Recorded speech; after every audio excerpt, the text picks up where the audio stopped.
Mommy Lover TV. Quelques maman. Mommy Suzy. Quelques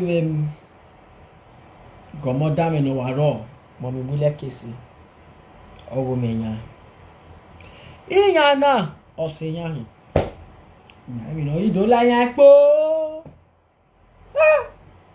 Magi mi no you don't like po. Me no hear you. Again, wa se zo ye ba ne no. De gen ni wa ri mi e di mo fi no ro yan wu e won. Di mo fi. Ya matter na o involve you but o ma se to nothing. Ole ti no le ta owo ko ni arowodo. Owo arowodo. Oni pa ka o mi ta yo. We me we video kan as no one we want to be president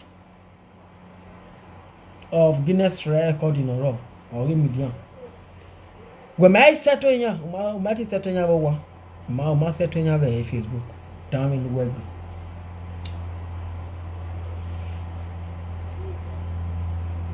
Di Murphy. E pa ganhar later. Ye mata na. Mommy Lover, Mommy Willie Casey. Let me go to a point here. Because he made no time. I'm your Zola. Yeah, got it right there. Let me go to Mommy Lover Casey. Got more than any while I won't. Iyon and put here. Where? Ọmọ náà bíẹ́ ìmọ̀ náà bíẹ́ wẹ̀ ẹ́ máa ní ọ̀pá kan ọ̀bí ẹ̀ náà wà láwòwò ọmọ mi náà gà fẹ́ bọ́ọ̀lì This woman wà tánà wẹ̀ ẹ̀ money ẹ̀ máa ní ọ̀pá kan ọ̀bí money náà. Let me tell you people a máa láwọn ọmọ ẹ̀ bí náà jí ẹ̀ àìbí díẹ̀ ìrẹ́wà. A money man or Pieliana. A man, your bossy yay. He make cook should be couple. What the one I saw guy here now? Mom Lover TV. Yeah, was a guy with a kissy. Fan, or going out the Sunday woman or 10 or get married. I'll tell that and I'll say. I'll say, what when my big bossy. What ran my big bossy? What ran my big bossy? Well. So he try and break away. Let me say to you people don't respond to me. Why am I obey me? Why do you want me? Because we are safe as see. Let you respect him. Why we are respecting Lily? The one I knew by a book or a like a video.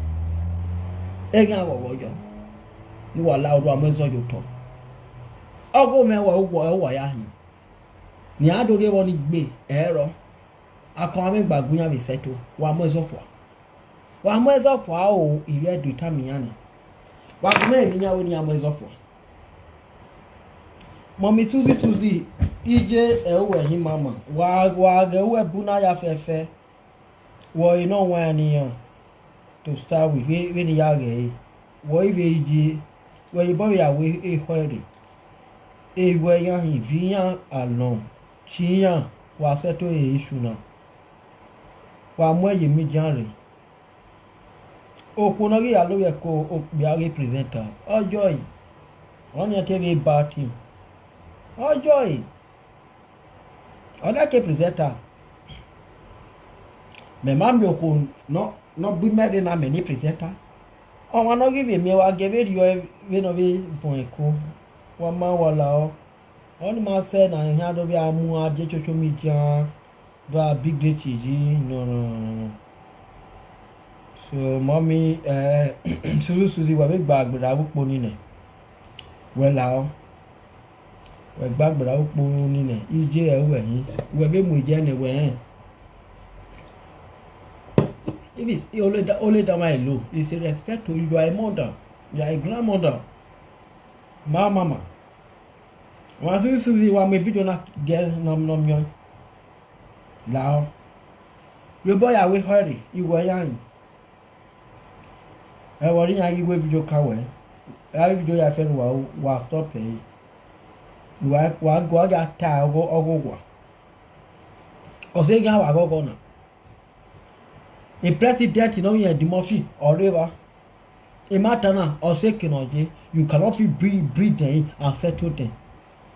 Oh, you were me what tower. I don't want on. Oh, me a tower. Only a statement to wear the water. No, we can't tell you, we are me for Kitasiva. We can't set to have issue in there. Oh, well, I will do a bay. The Mafia, I will do a bay.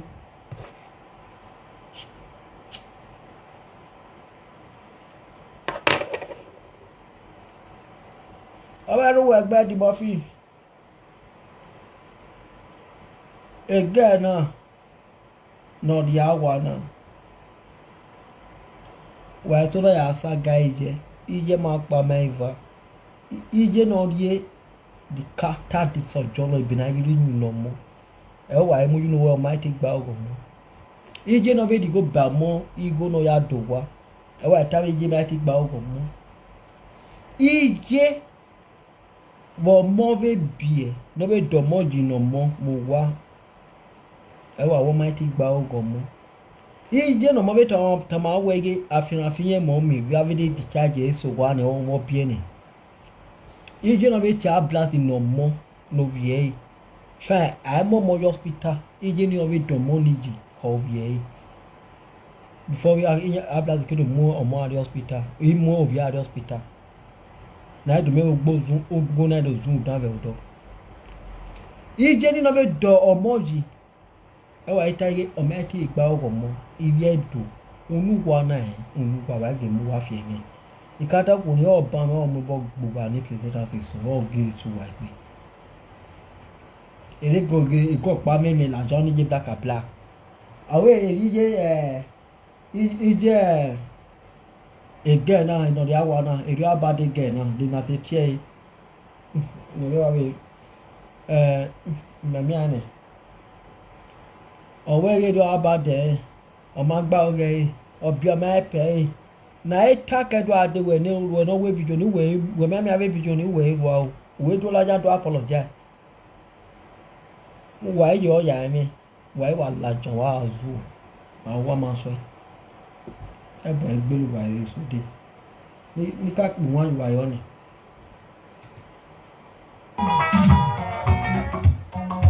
ebo egbelu wa so de emi o ni ebo egbelu wa so de be meje won mere won igugwa ya fefe ni wo yan live a life wa oge opo ohun wa o se me ki tell you why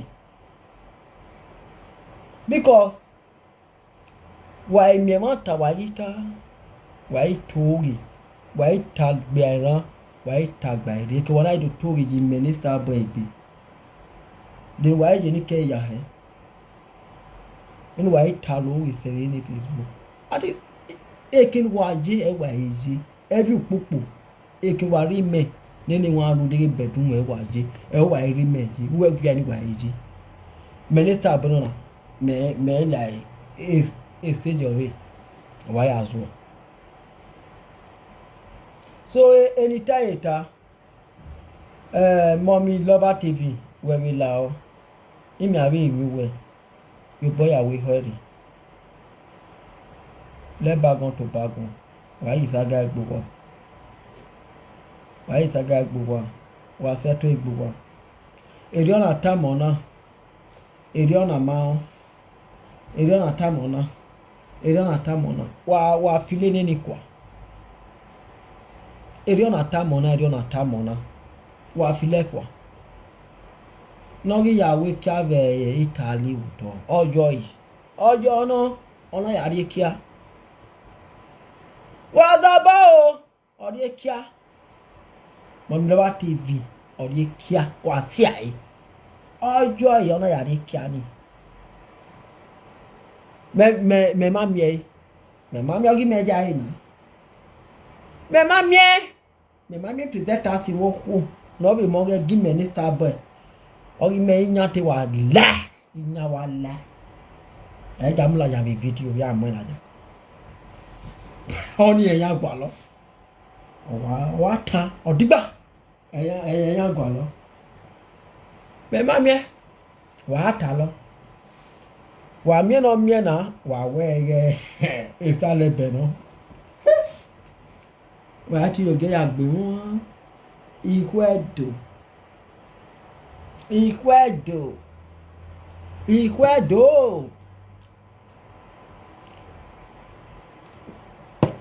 Jessy babu wa yisi ani beka o wa egu beka sinyo na dey follow the dragon ma si ane wa mo yan wa ya jo lo si egbu wa why you jealous egbu wa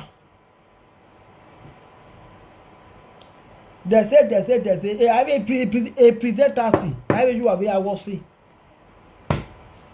I have a tell me a old man wa ni presenters no wa be gbade yi bie o don wa ni agwe wa ti tem of ya gunu man but I even not time I won do afilo gbe wa so agwe ni be medium o se wa so wa manyo ba wa o wa manyo ba wa so wa ma paye ekin wa yere mi I finish video na ne bana me ya ri go me ju epo ge Facebook iyo boy akwa inyere ni wa ya ri ga yi wa kemi ni ge Facebook we ani wa eje et point wa keri ge Facebook et point wa eje no way forward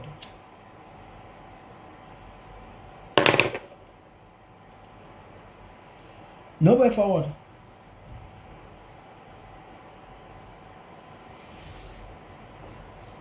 wa talo ai ekino ya dave nu wa ni ko ba na wa me mo wa do na if you wa enya go wa if you wa ya he ma be no igbu wa ta ni ave digbagbera don't be stupid now why ave digbagbera don't be stupid o me to university ami yan iglu won yin answer o ma mi le wetin ya mo no well o say bogi me won o ma ga we mi bana we atawe be won na we o so na we iya wo ma kan ya we enya mi o ma na be zuwa we na be zuwa e tin ya di utoni we nya ka di business na igbe mi ni wa ohun have media na olaja me ni bi laja ne olaja me ni bi olaja me ni bi laja ne atu wa ri fe wa mi ayi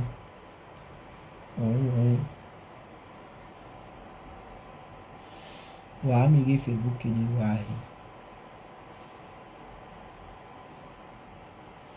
wa give me secret. No more secret for you people. Why me secret? Is sky or is sky B? Why you could me sky B? Anyway, wa me. O ma ti ara gbon we always use this a B no the secret. Why me? Amanu.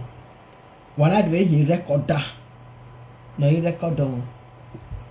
Get you wow, get you.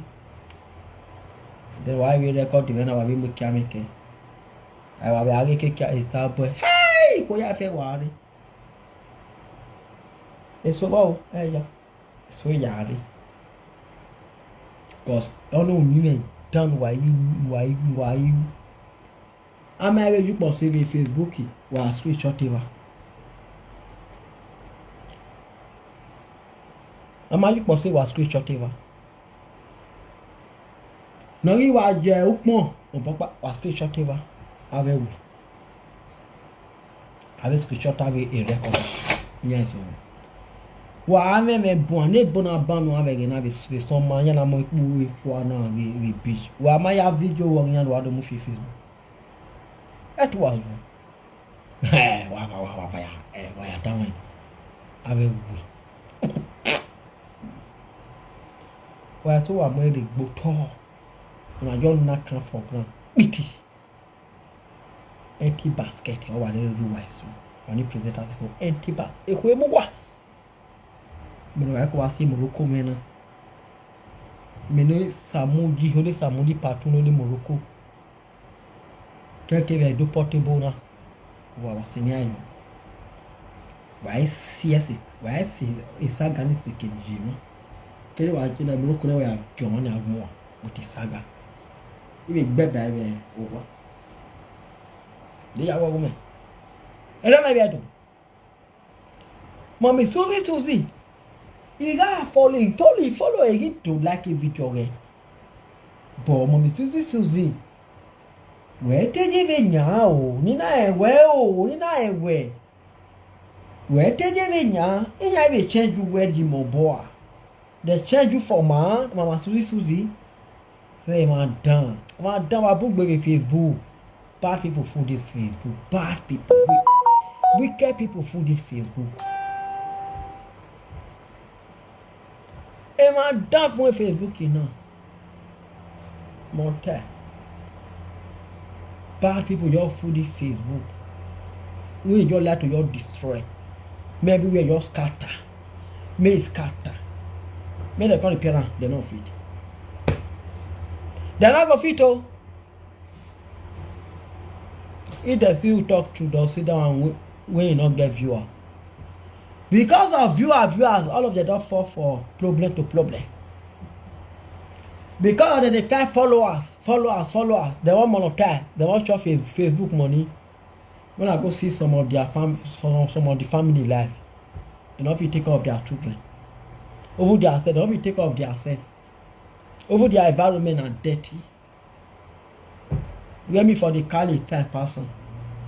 Now no be shame of the grace for them. Maybe they talk out there. Now those type of work on their video say they won't come saga me. They don't go talk about me. What did they see for about me? They create. They look me like oh woman carry con you. Oh woman they feed. Oh woman give paper. Oh woman put for. But the rest of the family, woman born to them. Now that's a better power. I mean, they look me like, oh woman, they dread they builders. Or oh woman, they follow go the banner. They share property. They don't say I say a better power. Mona put come and say, Starboy, we move. I have a lot of things. I take better part of them for all this Facebook. Lot of things. Now school. Now words of mouth. Now more to be another drive. Now more to be my problem. Where did they keep man the path for life? You don't have income. You don't have resources. Your first thing to invest. Now more to. No, say you are carry yourself to back forward. You are not going from the motto you go service on. Maybe you get work for the work the money. If you know you go buy you. Each time kaput, you go better. Many things you they do. No, say all those money when they spend, they join that motto. That motto when you see use money take back. If they draw your destiny, they go back. All those money when they spend, they put. So they don't do another thing again. Because why you don't carry yourself go back? Because you won't go high. That's what I made it on. Fair go plan first. Before you go drive motor. Or you buy motor. Some of you no not get sense. Una sense, they're local. You fear. You have fear, you don't want it. You're not beside you. You're not fear. Why are we not have why? Ede gbe menya do yare wan ma wa. Omo ne vera oi do abu wa de. We no me abogo de me yo ya avio me ya won. De ye ya go wa go. Oh no ame. Oh ya go. Omo ga la na igbe ba yi wo e buda ibo yi. E me gi bu wa yi. Ni dia san bu wa do wa. Ni dia pian pi wa ikebi. Odo ogo wa go wa re wa. Ka di mo fi gele tawo ona aro wo do wo. Ono ni omi. Ado omi atawo. Ma do se to eyan. Ona aro wo do wo ke aro wo do wo ni ya han. Tawe no egbe. Aro do wo ni ya han. You know what? Do I say na? Aro wo do wo ni ya han. O gwale no ro do gwale ene ro do ya. Me ro wo ku no. Fi. Ai be ma gbon na bi music we ji we bi ta. They be no one we be here. Oh. De awe sharon ho sunu na. Wale pizza that to wa ya ku go. Wana be mu ijo bi ele wana asa guy. Okun o de do mo bo gbogbo.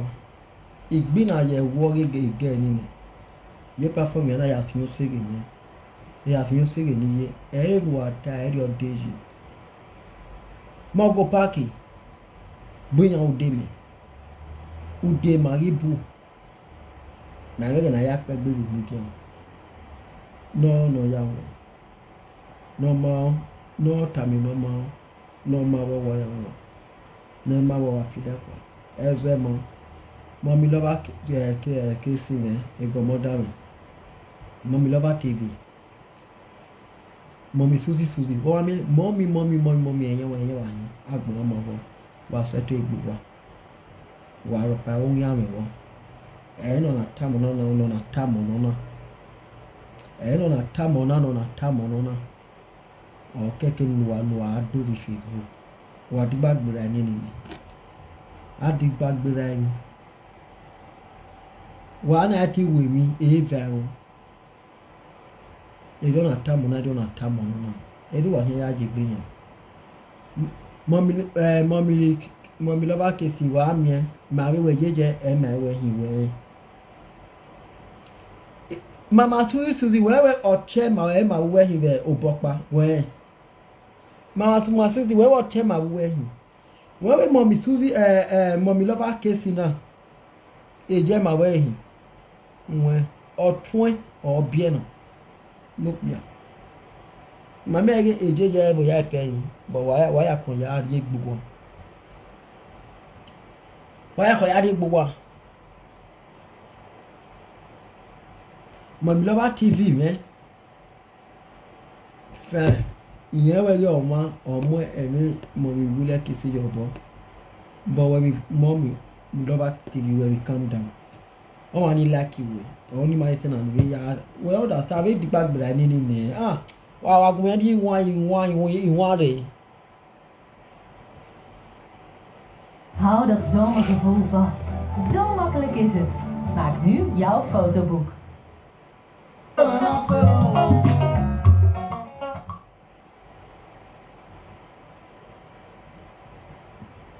No.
Sharon e believe sogo.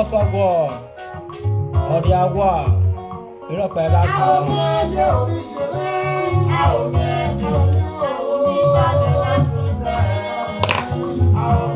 E Sharon pa na. Where we rock by rock boy, when I jack or yard boo have a medium. Oh, when I will have money here. Well, I say Morocco, why I work money.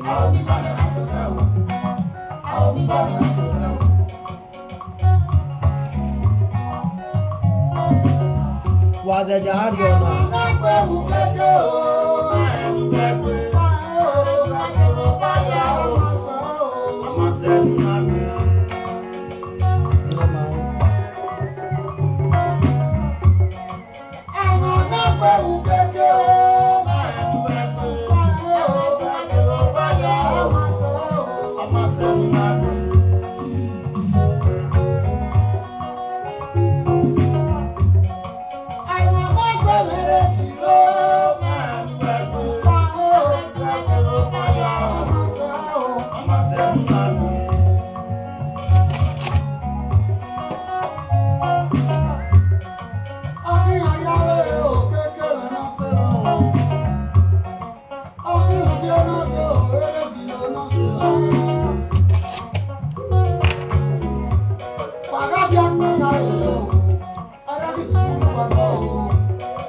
ready for war. Yeah, we got that, man. I pay for coffee, man. You work, baby.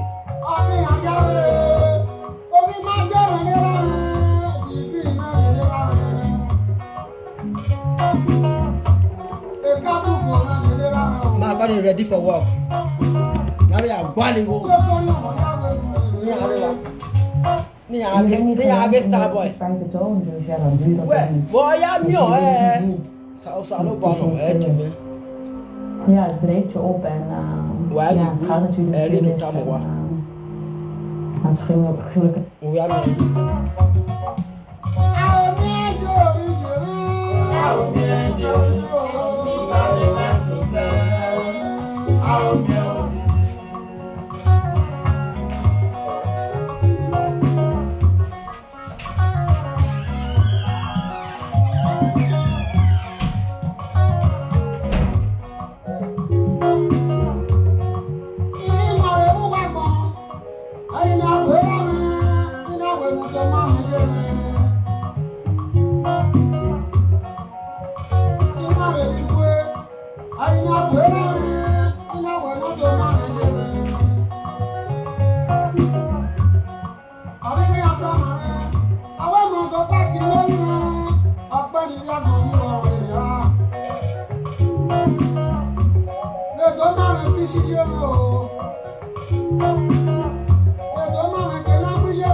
Your body now.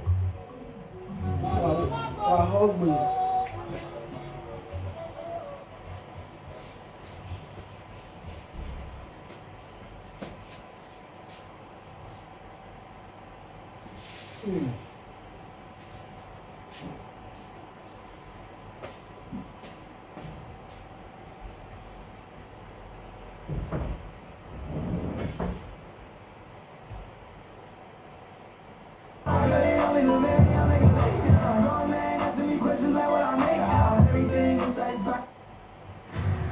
Problemen met grijs haar?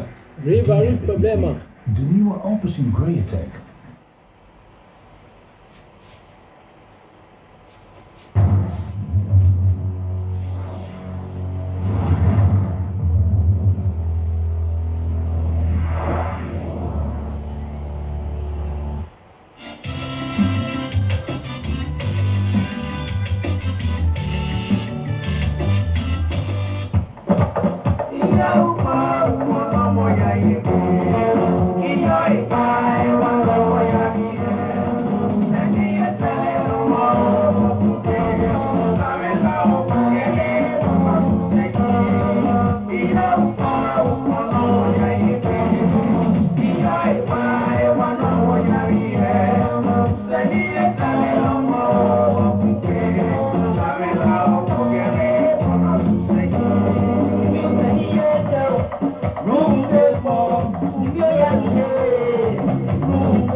Why